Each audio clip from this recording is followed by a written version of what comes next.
नमस्कार, Manoj Tiwari talk show में मैं चांदनी साहू आप सभी का स्वागत करती हूँ। आज हमारे साथ हैं एफसीआई के सलाहकार टीम के सदस्य अतुल द्विवेदी जी। अतुल द्विवेदी जी बीजेपी के नेता भी हैं। आज उनसे कृषि बिल पर बात करते हैं। सबसे पहले अतुल द्विवेदी जी, आपका हमारे टॉक शो में बहुत बहुत स्वागत है। जी नमस्कार।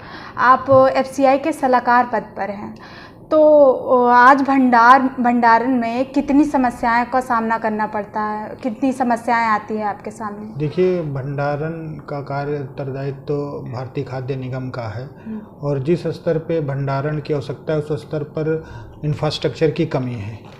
पिछले 50 साल में पुरानी सरकारों ने उस पर काम नहीं किया है, तो जो हमारे खाद्यान्न थे उनका अपव्यय होता रहा। ये सरकार आई तो इन्होंने एक वेयर हाउसिंग की स्कीम बनाई जिसमें प्राइवेट सेक्टरों को भी जोड़ा जा रहा है और बड़े अच्छे तरह से नए इंफ्रास्ट्रक्चर क्रिएट किए जा रहे हैं। आपको नहीं लगता है कि प्राइवेट कंपनियों के आने से कालाबाजारी बढ़ेगी भंडारण में? नहीं, भंडारण में प्राइवेट कंपनियों का कार्य केवल वेयर हाउसिंग रेंट पे देना होगा भारतीय खाद्य निगम को। आप कृषि बिल का समर्थन कर रहे हैं जी, जबकि अकाली दल के एक नेता ने इस बिल के पास होने पर इस्तीफा दे दिया, तो आप इस पर क्या कहेंगे? देखिए, किसान से जुड़ा हुआ जब भी कोई विधेयक आता है बहुत ही संवेदनशील मामला होता है कि हमारे देश में किसान के अंदर इतनी जागरूकता नहीं है। इस कारण कभी भी कोई भी सरकार किसान से संबंधित बिल पे जब भी निर्णय लेती है वो बहुत ही संवेदनशील मुद्दा होता है और जहां किसानों के लिए जो अच्छाई की चीज़ है, इस संवेदनशीलता के कारण सरकारें छूने में उसको डरती हैं। जैसे इस सरकार ने आत्मशक्ति दिखाई और निर्णय लिया। आप मूल मुद्दा ये है कि किसान को जो इन्होंने बेचने का प्लेटफॉर्म दिया था, मंडियां बनी थी। मंडियां उस समय बनी थी, मंडी कानून, जब देश में आज़ादी के बाद साहूकारी प्रथा थी। किसान गरीब था, अपनी किसी कार्य करने के लिए साहूकारों से पैसे लेता था, तो उस पैसे के ब्याज और पैसे के उसको रिकवरी करने के लिए साहूकार जाके खेतों से लोगों की फसलें उठा लेते थे, काट लेते थे। तो सरकार ने किसानों को प्रोटेक्शन देने का काम किया कि इनकी खाद्यान्न एक मंडी में बिकेंगे, जहाँ पे जो लाइसेंस जिनको मिला होगा उनके माध्यम से बिकेंगे, तो इस प्रकार से कोई थर्ड पार्टी इनके साथ जास्ती नहीं कर पाएगी। तो जो वो कानून है उसको सरकार ने हटाया नहीं। वो जो एक माध्यम है बिकने का वो तो है ही है। आपको एमएसपी भी दे रहे हैं, न्यूनतम समर्थन मूल्य सरकार के द्वारा जारी रहेगा, मंडी में आपके खाद्यान्न बिकेंगे। लेकिन जो एक बंधन था कि अगर कोई आपको और उचित मूल्य दे रहा हो और बाजार में और अच्छी कीमत से आप बेच सकते हैं कहीं, तो वो बंधन को हटाया है। और इसके लिए जो विपक्षी पार्टी उनको आंदोलन करना चाहिए था, या 50 साल से जो सरकारें थी उनको इस पर निर्णय लेना चाहिए था। उस बात का आंदोलन करके वो कार्य ना करा के जो कार्य किसान हित में किया गया उसका विरोध करने का मतलब है कि ये लोग कमीशनबाजी जो लोग अड़ाहतियाँ हैं, किसान की उपज में कमीशन खाते हैं, उसके साथ खड़े होने का काम कर रहे हैं। तो आप इस बिल के कुछ जो फायदे हैं वो बताइए कि जिससे मतलब विपक्ष को जवाब मिल सके। ये बातें जो हमने कही फायदे का ही स्वरूप है कि जैसे आपको एक तो प्रक्रिया है कि आपको समर्थन मूल्य के साथ मंडी में आप बेच सकते हैं। उसके बाद एक रिजर्व प्राइस, आपको एक सिक्योरिटी सिस्टम सरकार ने दे दिया कि ये समर्थन मूल्य है, सरकारी खरीद इस पे होगी, आप मंडी में जाके इस समर्थन मूल्य पे बेच सकते। उसके बाद अगर उस उपज का आपको ओपन मार्केट में अच्छा रेट है तो आपको बंधन नहीं है कि आप यहीं बेचिए, अच्छे से अच्छे मूल्य लीजिए। और देश में, हमारा देश जो है कृषि प्रधान देश है, 60 से 70% लोग कृषि आधारित हैं।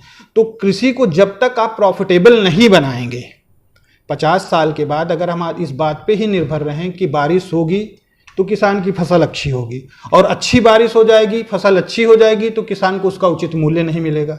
ये स्थितियां 50 साल से थी।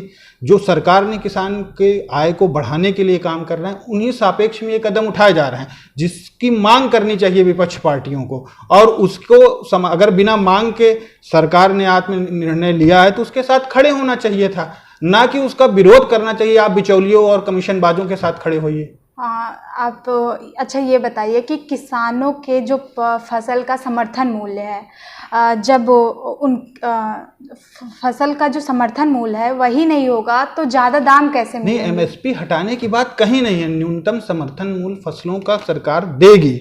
उसका कहना है कि हमने आपको एक सुरक्षा दी है कि इतना न्यूनतम समर्थन मूल्य इसका होना चाहिए। लेकिन अगर ओपन मार्केट में उससे ज़्यादा आपकी माल बिक सकती तो आपको बंधन क्यों हो? आप ज़्यादा से ज़्यादा अपनी उपज का मूल्य लीजिए, बीच में किसी को कमीशन न देना पड़े और आपकी चीज़ आधे ज़्यादा रेट पे बिक सकती, तो आप उस रास्ते को अपनाइए। नहीं तो एक रास्ता तो हमने बना रखा, मंडियां थोड़ी खत्म की जा रही हैं, एमएसपी थोड़ी खत्म की जा रही है। आप कह रहे हैं कि कॉन्ट्रैक्ट बेस से फायदा होगा, लेकिन नहीं, एक तो 3 बिल हैं। एक तो है जो आपका मूल संवर्धन सुरक्षा का बिल है, जिसमें कि जो बंधन था कि ओपन मार्केट में नहीं बेच सकते, जाके केवल मंडियों में ही किसानों की उपज बेचेगी, उस पे जो एक पार्ट हटाया गया कि नहीं अब आपके लिए ये प्लेटफॉर्म तो है ही है, इसके अलावा आप ओपन मार्केट में भी आपको कोई अच्छा मूल्य दे तो आप बेच सकते। दूसरी बात आती है कॉन्ट्रैक्ट फार्मिंग की। आप किसी भी व्यवसाय के जब तक आप किसानी को प्रॉफिटेबल नहीं बनाएंगे, आपके देश के 70% लोग उस पर निर्भर हैं। आप उसके लिए हो कि भाई आज हम कोई बिजनेस कर रहे हैं और इसी समय हमको कोई दे दे कि भैया आप केसर की फसल उपजाइए और इस रेट में मैं आपको केसर खरीद लूंगा, मिंथाइल का प्रोडक्ट इस रेट में खरीद लूंगा, तो ये आपको एक सुरक्षा हुई ना। इसमें जो सुरक्षा कॉन्ट्रैक्ट में दी जा रही, किसान को दी जा रही कि आप उपज करने के बाद मार्केट में टहलिए नहीं, आज आप तय कर लीजिए कि अगर आप इसको उपज कराएंगे तो इस रेट में मैं खरीदने का आपको वचन देता हूं। आप कह रहे हैं कॉन्ट्रैक्ट का आप सपोर्ट कर रहे हैं, लेकिन वो किसान अपनी ही खेती पर मजदूरों जैसा काम करेगा। किसान को ये तो देखिए, जब कोई कॉन्ट्रैक्ट होता है, जो कोई संविदा, किसान एक अलग अलग मुद्दा है, कृषि और किसान बिल्कुल अलग मुद्दा है। कृषि और किसान अलग कैसे हो सकता है? क्यों नहीं, कृषि व्यवसाय पे निर्धारित होता है, किसान उसका काम करता है, तो अलग हो गया, तो उसको फायदा कैसे मिलेगा? यही उस मुद्दे को आप समझिए। वो तो मजदूर के जैसा हुआ ना। नहीं, आप देखिए हमारे देश में क्या है कि 2 तरह के किसान हैं, एक खेतिहर किसान है, एक मजदूर किसान है। जिनके पास खुद के खेत हैं वो खेतिहर किसान हुए, जिनके पास खेत नहीं वो खेत में एज ए मजदूर काम करते हैं। खेतिहर किसानों के एज ए मजदूर काम करते हैं, किसानी का कार्य करते हैं। जो कॉन्ट्रेक्चुअल के खेती के विषय में बात आई, जैसे हुआ कि आपको खेती का व्यवसायीकरण करना है, खेती में ऐसे खाद्यान्न ऐसी उपज उगाई जाए जो कि कॉमर्शियल हो, तो सामान्य किसान, आज आपने कहा कि आप मिंथा ऑयल का प्रोडक्ट भैया बोइए, ये हमसे बीज इतने में खरीद लीजिए, उसकी कृषि लागत इतनी आई। अगर जो लागत कोई भी बिजनेस आप कर रहे हैं, जो लागत के साथ अगर आज तय हो गया कि भाई साहब आप ये करेंगे, मैं ये गारंटी लेता हूं कि इस रेट पे आपकी उपज को ले लूंगा, आपको भटकना नहीं पड़ेगा, तो वो आपको सुरक्षा दी गई ना, तो उसमें आपका नुकसान कहां से होगा? जी। अच्छा ये बताइए, बीजेपी सरकार जो है वो न्यायालय के रास्ते ही बंद कर देती है, क्या सरकार को न्यायालय और कानून व्यवस्था पर भरोसा ही नहीं है? नहीं, न्यायालय का रास्ता बीजेपी देखिए, सरकार हमारे देश की जो लोकतांत्रिक परंपरा है, 50 साल से एक परिपक्व लोकतंत्र है। सरकार का काम है कानून को बनाना और उसको लागू करना। न्यायालय का काम है कि जो कानून बना है वो कानून के तहत ही सरकार काम कर रही है कि उससे बाहर काम कर रही है, तो वो किसी के अधीनस्थ कोई नहीं है ना, उसको कोई बंद करता है। आप व्यक्ति हैं, किसी के प्रभाव में आके गलत काम करिए, यहाँ हर आदमी उत्तरदायित्व तो है संविधान के प्रति, चाहे वो जुडिशरी में बैठा हुआ हो या जो निर्वाचित प्रतिनिधि हो या आम नागरिक हो। जब तक आम नागरिक का विश्वास है संविधान पे और वो विश्वास कायम करने का काम जो हमारे स्तंभचार वो कर रहे हैं, तो वो एक दूसरे को स्तंभ आच्छादित नहीं कर सकते हैं। वक्त हो चुका है एक छोटे से ब्रेक का। ब्रेक के बाद फिर से मुलाकात हो।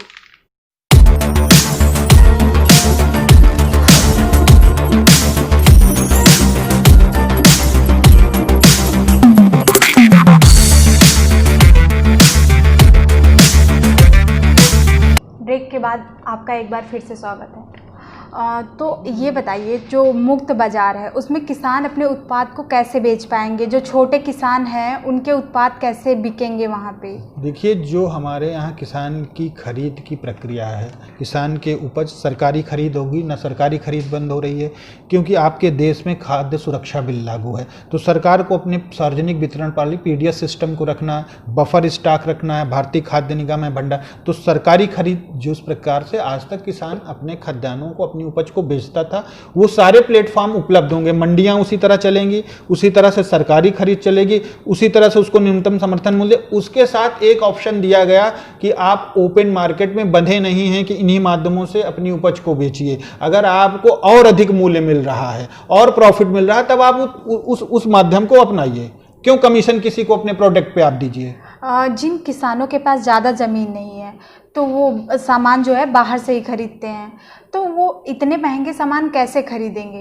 नहीं, देखिए, कृषि की लागत की बात दूसरी, इसमें कृषि लागत की बात की चर्चा हमने, कृषि लागत देश में, हम तो यही बात कह रहे हैं कि आपके देश में 70% लोग कृषि आधारित हैं। जब तक कृषि में व्यापक सुधार नहीं होगा और कृषि को जब तक कि आर्थिक रूप से प्रॉफिटेबल बिजनेस नहीं बनाया जाएगा तब तक समुचित विकास की बात करना बेमानी है।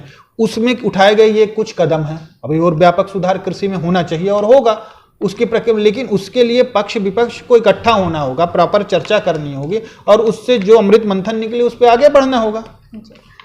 चलिए अब राजनीति पे थोड़ा बात कर लेते हैं। ये आप बताइए, विधानसभा चुनाव है 2022 में, तो आपकी योजना क्या है उसमें? देखिए, राजनीति में चुनाव लड़ना ही मात्र योजना नहीं होती, राजनीति लोगों को बेहतरी का जरिया है। तो वो हम निर्वाचित होके ज्यादा ताकत के साथ कर सकते हैं, बिना निर्वाचित हुए भी अपने स्तर पर जो लोगों की बेहतरी के लिए कर सकते हैं वो कर रहे हैं जी। लेकिन आप योजना क्या, आप चुनाव लड़ेंगे, उस बारे में आप बताइए, 2022 के चुनाव के बारे में। जैसे 2022 के चुनाव के बारे में व्यक्तिगत तौर पे हमारी योजना, तो हम चाहते हैं कि हमें शक्ति मिले, हम लोगों की और बेहतरी कर सकें, लेकिन जिन संगठनों से हम विचारधारा के स्तर से जुड़े हैं, अगर वहाँ से हमसे उन संगठनों से हमको अवसर मिलता है तो हम उसके अनुसार अपनी योजना बना के आगे बढ़ेंगे।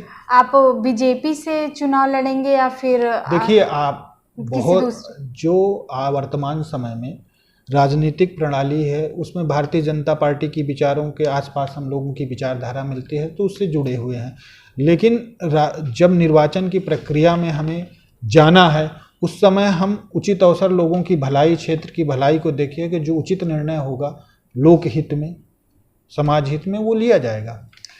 2022 का जो चुनाव है वो बहुत करीब ही आ गया है, बहुत ज़्यादा दिन नहीं बचे हैं, तो आप किस विधानसभा चुनाव से तैयारी बना रहे हैं अब चुनाव लड़ने? देखिए, हमारी जन्मभूमि है चायल विधानसभा कौशाम्बी और हमारी कर्मभूमि है शहर पश्चिमी। तो हम आज जो भी इंसान जिन जगहों से जुड़ा होता है तो पहले उसकी प्राथमिकता होती है कि अपने क्षेत्र के, अपने लोगों के लिए बेहतरी के लिए काम करे। तो इन क्षेत्रों में से हम जुड़े हुए हैं, तो इन क्षेत्रों पे हमारा फोकस है कि इनकी बेहतरी के लिए जो भी अवसर मिले, जो भी इनके द्वारा हमको शक्ति मिल जाए, हम बेहतरी का कार्य करें। चलिए, राजनीति पे हम फिर कभी कार्यक्रम बना लेंगे। अभी हम बात करते हैं जो आंदोलित किसान हैं, उनको आप क्या संदेश देना चाहेंगे? देखिए, जो भी आंदोलन है किसानों का आंदोलन नहीं है, ये आढ़तियों और कमीशन बाजों द्वारा प्रायोजित आंदोलन है और एक लिमिटेड क्षेत्र में, पंजाब और हरियाणा के कुछ क्षेत्रों में सामान्य किसान इससे खुश है। किसान के अंदर शैक्षिक जागरूकता ना होने के कारण लोग इसको बहका रहे हैं, लेकिन सरकार के हर स्तर पर उनको कहा जा रहा है ये किसान हित का बिल है, किसान इस विषय को लेकर कहीं कोई आंदोलन नहीं कर रहे हैं। जो भी आंदोलन है ये आढ़तियों और कमीशनबाजों का प्रायोजित विरोध है, जो कि बहुत देर टिकने वाला नहीं है। जी, आपका हमारे कार्यक्रम में बात करने के लिए बहुत बहुत धन्यवाद जी। आज हमारे साथ मौजूद थे अतुल द्विवेदी जी। अतुल द्विवेदी जी ने कृषि बिल पर बात की। उन्होंने बताया कि यह बस किसानों को बरगलाया जा रहा है, उन्हें भड़काया जा रहा है, इससे उनका कोई भी नुकसान नहीं होने वाला है। हम आगे भी ऐसे ही जनप्रतिनिधि से मुलाकात करवाते रहेंगे। तब तक के लिए दीजिए मुझे इजाज़त।